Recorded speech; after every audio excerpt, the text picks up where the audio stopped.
Okay, this is the first video of the year. This is for Algebra 1. This is Unit 1, Lesson 1. So this is evaluating expressions and order of operations. So on your paper, you're going to want to write down these definitions. So we've got some vocab words here like variable, evaluate. So go ahead and pause this video and write down these definitions. All right. So a variable is a letter used to represent one or more. It says variable. This should say number. Let me change that. Is a letter used to represent one or more number. Sorry about that. So that could just be any number or any letter, right? Like X or Y. Pretty common ones. A variable expression is, or an algebraic expression is an expression that includes one variable. In parentheses, you could write variable expression if you want to. That it could also be presented that way. Evaluate is basically when you substitute out the variable for a number, when you put a number in for the variable, okay, and then you perform the operations. Basically, you solve the problem, okay. So, for example, if I'm going to evaluate this expression, how about 5n plus 2, and it says when n is equal to 3. So I'm just going to substitute that out. I'm going to substitute the number for the letter, or the variable. Okay, now I'm going to solve. Okay, and we need to make sure that we follow our order of operations here. This one's kind of presented left to right, but we need to make sure that we're following PEMDAS. We'll get into that a little bit more later. So we've got 5 times 3, which is 15, and then you add 2. So if we're going to evaluate this expression, this is equal to 17. Okay? So evaluate is kind of just means solve. All right? And then we got a power. A power is an expression that represents repeated multiplication of the same factor or of the same number. You want to say that. So right here we have our base number. Our base is equal to 5. So you might want to write that. Our base is 5, and the 3, this 3 is our power. Okay? And so basically what we do here is we just do 5 times 5 times 5. A lot of students mess this up and they say, oh, this is 5 times 3. We have a different way. You know, we just do 5.3 or 5 parentheses 3. We already have something for 5 times 3. So this has to be different. Okay, so this is 5 times 5 times 5. So we just go straight across. 5 times 5 is 25. And then 25 times 5 is 125. All right, so that's how we get that there. All right, let's see, write power in words and as a product. So if we have something like, let's see, 8 to the third power, we're going to actually say, or if we wanted to write that, that's going to be 8 to the third power. Just like that. And what that actually is as a product, we're going to just do 8 parentheses 8 parentheses 8. And what's that equal? 8 times 8 is 64. 64 times 8 is 512. And you can definitely use your calculator on that. Also, we could just have something like x to the second power, and what we'd say there is x to the second power or x squared. Okay, x to the second power, or we could say x squared. Just like that. All right. So now we're going to get into order of operations. So you've probably heard of PEMDAS. We say GEMDAS around here because the P in PEMDAS stands for parentheses. And there's more grouping symbols than just parentheses, okay? So yes, we definitely have parentheses as one of them, but we also can have brackets. Those are grouping symbols. Also, if we have one of these square root symbols, like that's a grouping symbol. Absolute value bars would be a grouping symbol. And even just like a fraction. If we have like a fraction, we want to solve on top and bottom first, okay?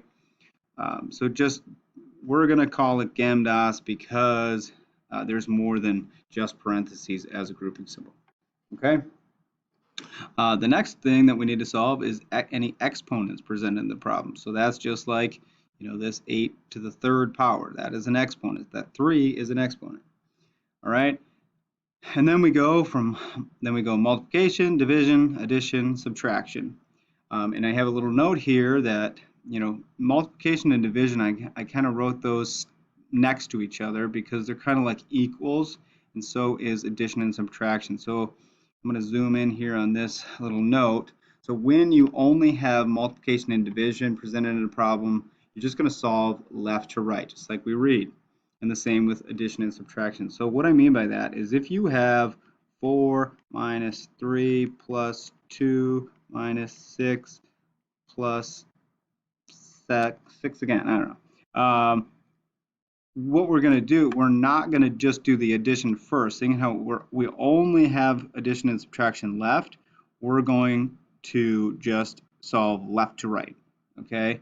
Same with multiplication and division. If we have, that we could use the same numbers. 4 times 3 divided by 2 times 6 divided by 6, we're going to actually just solve left to right because the only thing left is multiplication and division.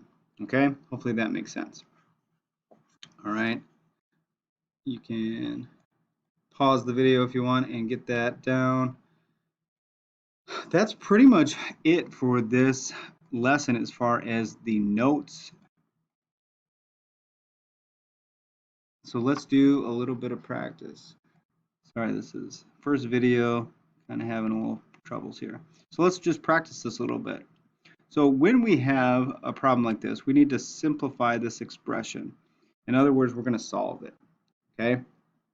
So what you want to do, and I always kind of write it down on my paper if you want that mnemonic device there, you're just going to go through and say, okay, do I have any grouping symbols? Well, I've got two sets of grouping symbols. I've got these parentheses, and then as I mentioned before, like this fraction is a grouping symbol. So what we need to do is solve on the top and the bottom before we start doing anything else, okay? Now, the first thing I want to address is, okay, there's grouping symbols here, so maybe somebody would think, okay, well, I need to multiply 25 times 3. That's not really what that means. Like the grouping symbol, it means we need to solve inside the grouping symbols. And inside these parentheses is just the number 25. So we don't have any solving to do, that's just there, okay? So we can actually move on to the next. Exponents, is there exponents? Well, yeah, there's 5 squared, which is 5 times 5. So we're going to do that part next. So we've got 3 parentheses 25, and then plus 5 squared is 5 times 5, so that's 25. So that's the first thing we're going to do, and then we're going to put it over 50. Now we've got multiplication or addition. Well, we've got to do our multiplication before we do addition. So we are going to do 3 times 25, that's like 3/4, so that's 75 plus 25 over 50, and we're going to go ahead and add these up. You might think, okay, well, why would we do addition before division? Because, like I said before, the fraction being a grouping symbol, we want to solve on the top and the bottom before we do anything else. So we're going to do 75 plus 25, which is 100, over 50, and now we can finish it out and get 2. All right. Okay, a couple more. So again, if you just go through the steps here, do I have any grouping symbols? Yeah, so that's the G in GEMDAS. So I've got these brackets. So I'm going to solve inside here. So I kind of start over once I'm in these outside brackets. So I'm inside the brackets, right? And now I'm going to ask myself again, is there grouping symbols? Well, yeah, there is. So I need to do 9 minus 5 before I do anything else, okay? So that's my first step. So I'm going to do 8 parentheses 20 minus, well, what's 9 minus 5? That is 4 squared, and then there. Okay, so there's my first step, is to subtract 9 minus 5 because it's in the grouping symbol that's in the grouping symbol. All right, so now I'm going to ask myself, well, what do I do next? Do I have any exponents? Sure I do. So 4 squared, that's 16. So now if I update the problem, I've got 8 bracket 20 minus 16, close the bracket. Okay, now I still need to solve inside this bracket first. Okay, so that's 20 minus 16, which is 4. So I get 8 bracket 4. And anytime you have something like this where there's no symbol in between, that means to multiply. If you didn't know that, or you need to remember that, you might want to write that in the margin here. These are called Cornell notes. So you want to write anything that you anything that you want to summarize or anything you want to ask questions on, you might want to write that in this margin here. Okay? All right, this next problem, we've got 6y squared minus 13 when y is equal to 11. So the first thing I want to do if I'm going to evaluate this expression is to substitute out this 11 in for this y, because y is equal to 11. So I'm going to rewrite this as 6 parentheses 11 squared minus 13. So same problem, just with the y substituted out. And now I can solve. Okay, now I'm going to ask myself again, all right, GEMDAS, is there any grouping symbols? Yes, but there's nothing to do inside it. So I'm going to go, is there any exponents? Yes, there is. So I got to do that next. So 11 squared is 11 times 11, and so that's 121 minus 13. All right, now what should I do? I've got multiplication or subtraction. Well, the m comes before the s, so I need to multiply this out. And 6 times 121 is 726 minus 13, and our final answer is 713. There we go. All right, hopefully you guys are understanding what we're doing here. Why don't you go ahead and pause the video here and give these two a shot. All right, hopefully you did that. We can go over the answers here really quick. First thing we want to do is substitute out this x. So we're going to get 4 cubed minus 2 parentheses squared 5 times 4. I'm going to substitute that out. So we're going to solve everything on the top and bottom before we do anything else.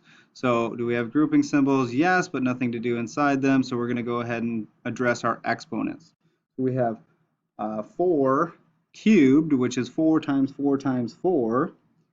Okay, so 4 times 4 times 4. 4 times 4 is 16. 16 times 4 is 64.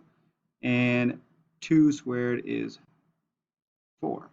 So we get 64 minus 4 on the top and 5 times 4 on the bottom, which is 20. Okay, now we'll go ahead and simplify the top first. So 64 minus 4 is 60 over 30, over 20. And go ahead and solve that. We get 3. All right, last problem here. We've got h minus k parentheses 2 minus 2.